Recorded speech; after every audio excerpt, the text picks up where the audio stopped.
Hello and welcome back to the channel HardReset.Info, and today I will show you how to see who viewed your TikTok.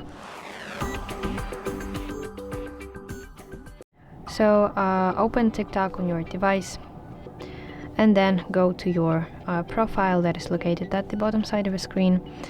And here at the top of your screen you should see this shoes icon, and this is basically viewer history.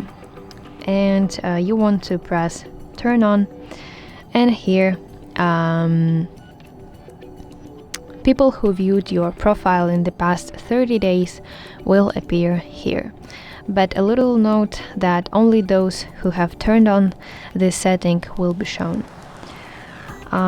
So that's basically how you can see who viewed your TikTok. I hope you find this video helpful, and if so, please leave a thumbs up and please subscribe to our channel. See you soon. Bye bye.